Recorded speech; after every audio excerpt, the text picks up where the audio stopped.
And now some of this officer's misdeeds are coming to light, and specifically they're coming to light because of a situation, a case with this woman. Her name is Mariah Valenzuela, and I'm going to bring James on here in a minute to tell us a little bit about it. Mariah Valenzuela. So she is, well, let's bring James on. Let's have James kind of give us an introduction.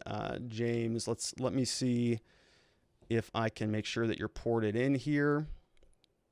Looks like you're there. James, can you hear me? I can hear you. How you doing, Rob? Doing well, man. Thanks for taking the time to hop on the show. And so why don't we start with you kind of telling me about, how did you, so you're a criminal defense lawyer, and, these are the types of cases you work on, very regularly. Can you kind of walk us through sort of, what happened with this case, right? Because you and I, we see this happen all the time. We have somebody come to our office and they say, I was assaulted by the police, and it's one of those things that's kind of difficult to piece together, because everybody feels like they were assaulted by the police, and many of them are. But walk me through sort of, what happened here. How did you investigate this? Kind of, how did this whole thing unfold for you from your perspective? Sure. So the first time I met my client was, of course, at court. And when she attended court, she had actually still had some lingering injuries from her encounter with Officer McGillis. She had a pretty grotesque eye injury. And she told me, she goes, yeah, you see this eye?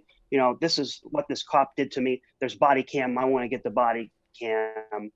She was not happy, rightfully so, after seeing the body cam. But I immediately requested body cam on the case. And I got that body cam footage a couple months later. As you know, Rob, it takes a long time to get body cam footage in Phoenix. Yeah. But once I got that, I started looking through the body cam footage.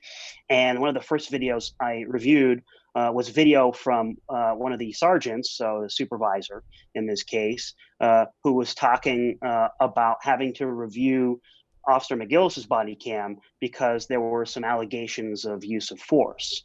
And so I found that interesting. And then the sergeant started getting into some pretty colorful language, as far as saying things like, hey, this is a CYA situation. Hey, this girl's Looney Tunes, quote unquote, which Yeah. I think was incredibly disrespectful and inappropriate. And so that kind of piqued my interest. And as I made my way down through the body cam, I finally got to Officer McGillis's body cam.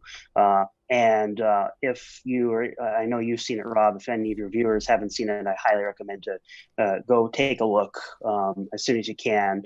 The video is, full disclosure, the video's a little tough to watch. It shows Officer McGillis getting out of his DUI van. And that's one thing, Rob, that I want to stress.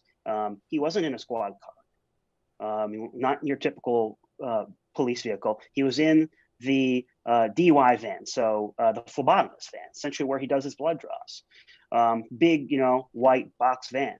I think a reasonable person getting pulled over by a big white van, they would probably be a little curious as to, what's going on. Yeah. And I think that transferred through on the body cam. You can see my client goes, what's up? Like, why am I getting pulled over? Officer McGillis doesn't tell her why. Says, let me see some ID. You see my client kind of look toward her vehicle, almost like, oh, my ID's in there, but wait, why are you pulling me over?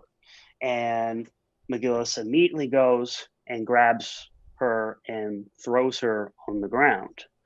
And I mean, you can see from this video, it escalated so quickly. It went from 0 to 60 in just a few seconds. And there was just no reason for it to go that way. I mean, Officer McGillis claims that he stopped my client for traveling in opposing lane of traffic. He claimed that he had video of that. That video was never disclosed. There's no evidence, no proof that she was ever driving in opposing lane of traffic. I personally, there was a process for a stop, but here we are. He stopped her. And for something like failure to show ID, for an officer to go and throw someone on the ground for that, I just don't think that that can be justified. And I don't think that we as American citizens should accept that. I really don't.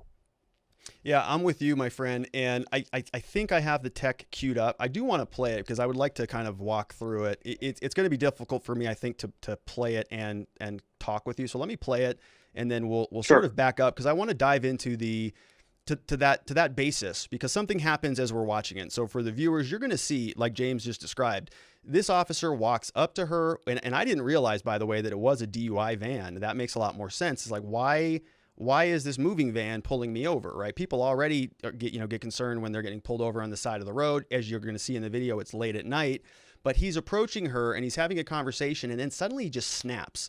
And you and I know why that is. It's because it's an identification issue that they're going to latch onto. That's going to be the justification for it. But she had no idea.